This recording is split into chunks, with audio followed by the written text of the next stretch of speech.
Hello everyone and welcome to another very important video. Today I'm going to be spilling the beans about my dark and twisted past. In my childhood, I was basically groomed into becoming a Mormon cult leader, and that was kind of the path that I was on in my early life until I sort of realized what was happening. This video is going to have two parts. I'm going to first talk about my experiences growing up in the Mormon church, the sort of things that they did to me, which I think constitutes grooming. And the second part of the video, I'm going to focus more on my sort of personal experiences, how I got out, and what was happening to my brain. Because guys, when you're embedded in a cult that deeply, and you have a belief system that you believe that deeply, it does fucked up, crazy shit to your brain. I'm not claiming to be a neurologist or any kind of expert, but I am just going to share what my personal experience was and how I got to the point where I was actually starting to hallucinate. And there are these triggers, like certain types of music from the church or certain religious ceremonies that would trigger whatever it was causing me to have these hallucinations. Anyway, so it all wraps up together. There's a lot of things, and I doubt that I'm going to be able to cover every detail in this video. When you're Mormon, you're also not allowed to drink coffee, and you're not allowed to do alcohol or anything like that. So this will come in handy later, or this will be important later when I talk about hallucinations and things, because in my later years, okay, I'm older now, I've had a drink, I've had a coffee, I've had a couple other things that I'm not gonna say. Back at that time, there was nothing going through my body except food and Mormon jello and lots and lots of love bombing.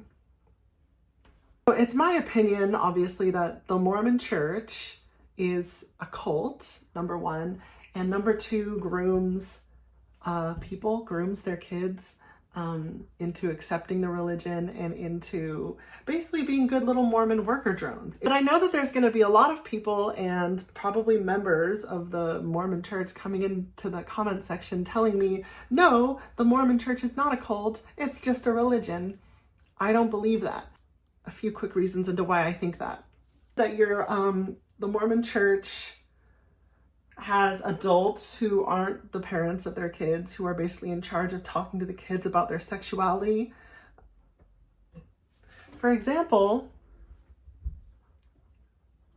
when I was 11 or 12, Mormon teachers and leaders taught me that masturbation was a sin, that I would be going to hell. And they taught me that there would be all these punishments and negative consequences if I didn't follow God's law to not touch myself. In the Mormon temple, everybody wears fucking white, okay? Everybody wears white, and they stand up and they get into a little circle and we do this like chant. You telling me that's not a cult? It's a cult. There's a green apron. Everyone wears a green apron that symbolizes the fig leaf of Adam and Eve. See, people will get mad at me, Mormon people will get mad at me for spilling secrets about the Mormon temple, when what I'm trying to illustrate to you guys is that it's creepy, it's a cult, and I'm going to move on now. I said earlier that I was being indoctrinated to become a Mormon cult leader. Not just indoctrinated into the cult, because, right, okay. I want to explain something to you guys. My Mormon family is Mormon royalty. 7 generations ago, there was a man whose name was John Taylor, and he was a prophet according to the Mormon church. He also had many wives, and one of those wives had a child, which eventually became my great or whatever grandpa. So anyway, what I'm trying to say is that I have a direct line of descendants from one of these Mormon prophets. In Mormonism, that's more of a big cultural deal. So when I was a young Mormon lad and I was preparing to go out on my mission, my Mormon mission, there's so many details here. There's so many details specific to the Mormon church that I'm scared people listening to this are going to get confused. For you, please do not stop watching yet. Ask me a question and I'll be happy to get back to you in the comments. I am still small enough to answer most of them. So not only did I have a good Mormon pedigree, and my family went to church every Sunday, and we looked like good Mormon people. So I also had a gift for music and a talent for public speaking. And in Mormonism, having a talent for public speaking is everything. So I didn't really know what was totally going on at the time, but every Sunday at church, Mormons give talks to each other. There's no one there that is paid. Well, sometimes this happens. Most of the time on Sunday, when you are given a sermon, you are given a sermon by someone else in the ward that you might know personally as a friend, right? Or it might even be the child, or in some cases it would have been me delivering the sermon. What they discovered is that I was good at writing and I was good at singing, good at talking, and church meetings in the Mormon church are notoriously boring. So if you're able to bring just a little bit of life into it, even through a joke or just a little bit of tasteful irreverence, then your respect as a Mormon goes up in amongst the community. Yeah, and I was good at giving talks, and I was good at and at this time I genuinely believed in the church. It's a little bit hard for me to go back to that now and to remember when I was a devout believer in some of these things that now I think are just so crazy. And that's part of the reason why this is a very important video for me to tell part of the story. One day, as I was getting ready to go out on my mission, so I was getting a little bit older. I was 16 or 17, and it was almost not longer than a year before I would be sent out into some random corner in the world with a bunch of people that I don't know and I've never met to go and spread the good word of Mormonism. Try to convert people. I actually did convert some people, and I'm not proud of that. But anyway, that's not the story I'm trying to tell right now.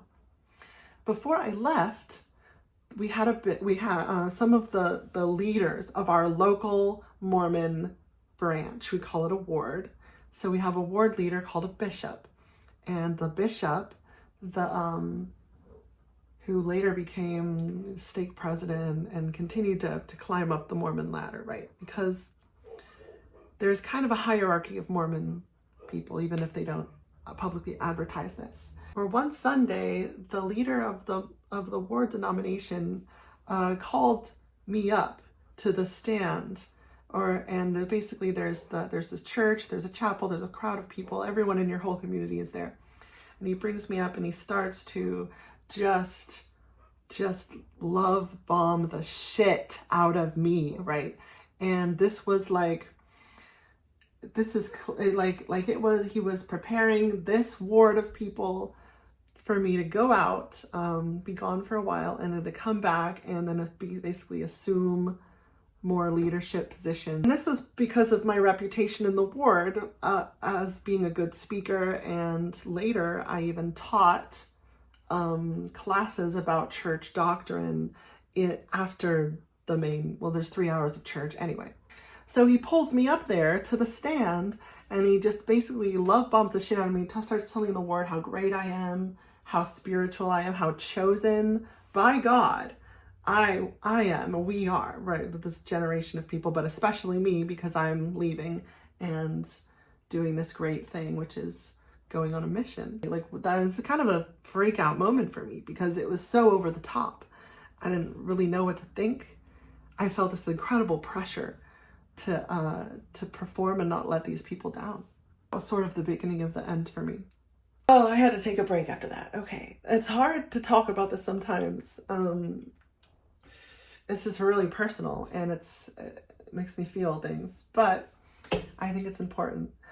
So the next part of this video, I'm going to talk about kind of how it all came down. I'm going to talk about a little bit about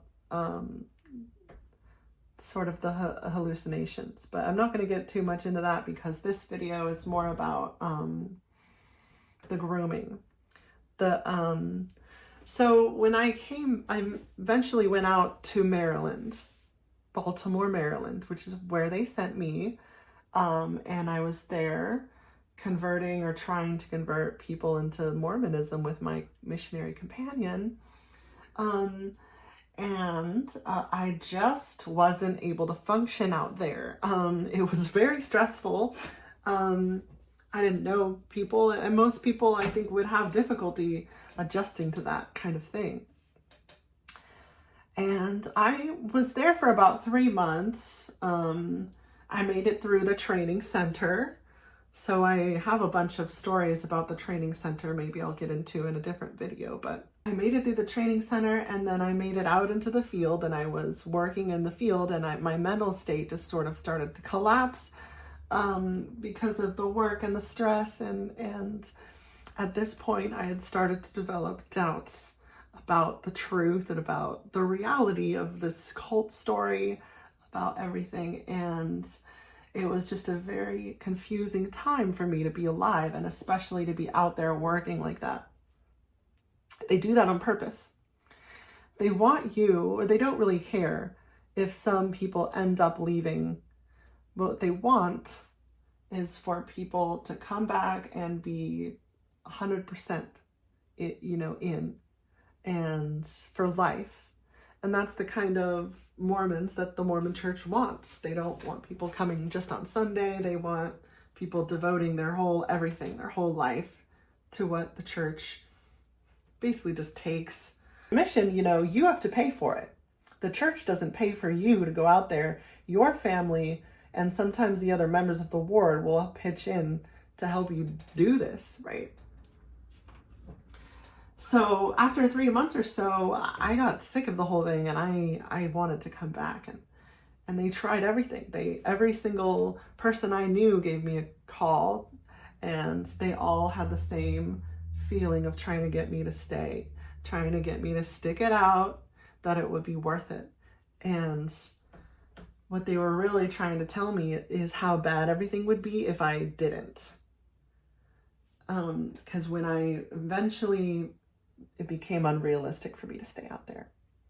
And I came home for a short period of time. And after this, I left on another different type of mission experience, which is another video, and I came back, and everyone in the ward that had love bombed me, that had shown such appreciation or reverence for me, they, didn't want to have anything to do with me. They didn't want to talk to me. They felt, like I was a failure, and I was effectively being just ostracized from the whole community, even though I wasn't at that point yet where I was ready to give it up and to leave. I just couldn't do this mission. So,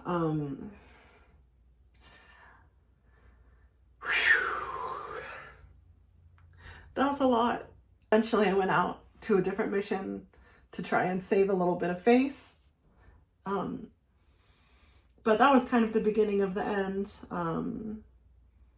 I know that I said I was going to explain a little bit about the hallucinations, and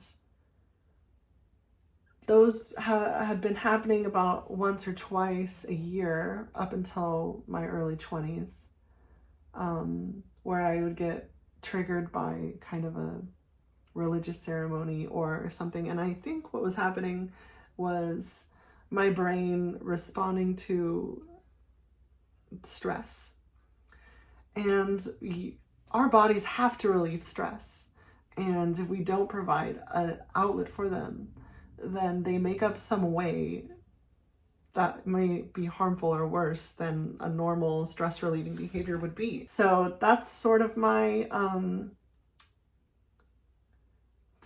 take on it. I would be happy to make another video where I go into more detail about these experiences in particular.